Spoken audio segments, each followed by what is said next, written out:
So in 2006, I was dispatched to Ethiopia to respond to a prolonged drought. And while driving across this parched landscape, I encountered this gentleman, his family, and their emaciated herd. They had just walked for 14 days to this very location based on assurances that there was pasture there, only to find the place where their animals would die and their livelihood lost. Now, over time, I came to realize that most pastoralists are making these same critical decisions every year, decisions that can mean the difference between survival and destitution and even life and death. And they use the same traditional methods for migration decision-making: word of mouth, indigenous knowledge, and scouts. And these are methods that are becoming increasingly challenged by climate change. Yet 23,000 miles above them sits a geostationary satellite that's taking pictures every 15 minutes. And from these pictures, you can derive something called normalized difference vegetation index, which is just a fancy word for saying photosynthesis. Now, this information in the hands of these pastoralists can be incredibly powerful. It could be game-changing. But the challenge is, how do you get this information from 23,000 miles in space to some of the most remote, marginalized, and technologically challenged communities on the planet? That was the challenge that we sought to solve, and we knew we would need partnerships to do it. And it started with the U.S. Agency for International Development. They had just set up an office called the Development Innovations Ventures Office that was designed specifically to fund untested ideas like this, ideas that could potentially change millions of lives.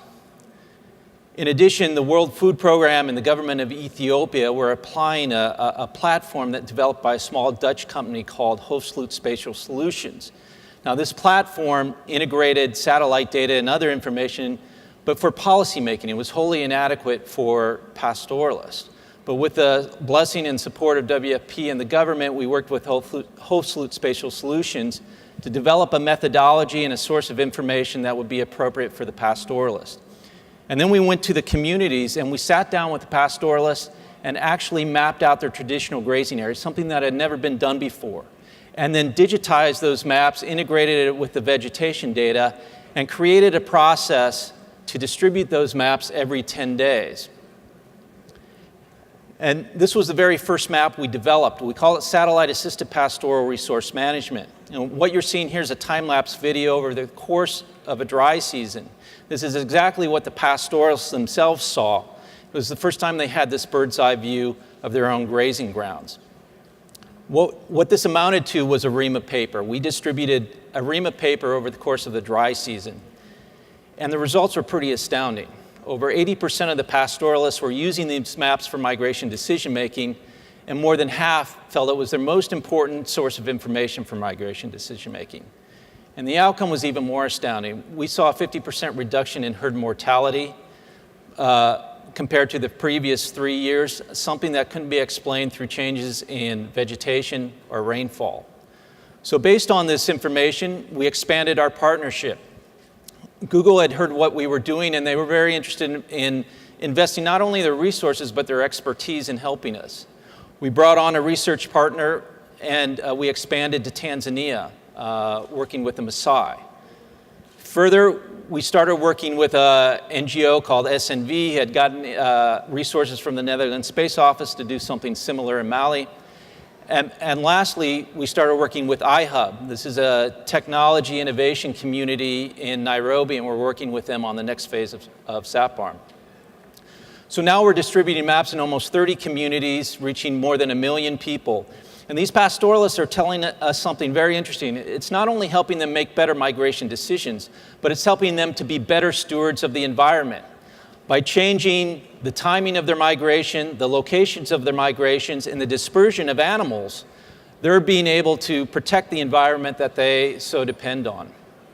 So what's the future of this innovation? Well, we think it looks like this. It's an app that sits on a smartphone, and we call it AfriScout, which denotes not only the geographic significance, but what pastoralists tell us is the primary function of this app.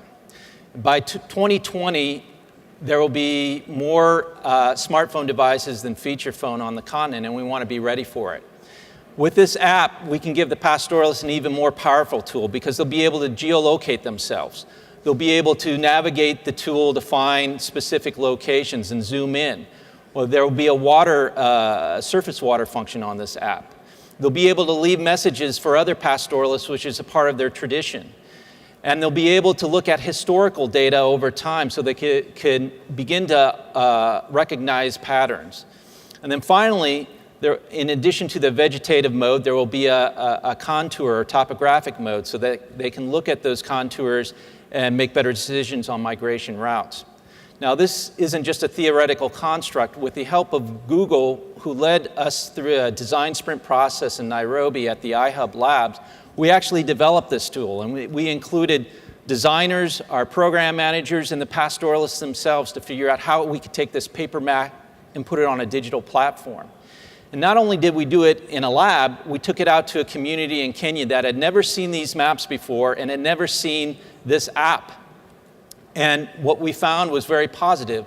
Not only did they value the information that the basic maps provided, but within a matter of minutes, they were able to navigate this app very intuitively. So why is this all important? Well, pastoralism isn't limited to a few communities in a few countries on the continent. There are over 18 countries that have significant pastoral populations with over 250 million people that rely on pastoralism for their livelihood. Now, these are communities that are disappearing quickly, and so we have to act quickly. We have to map these communities and get this information out to them, because we believe that AfriScout can be a powerful tool not only in helping them to survive, but potentially thrive in harmony with the environment. Thank you very much.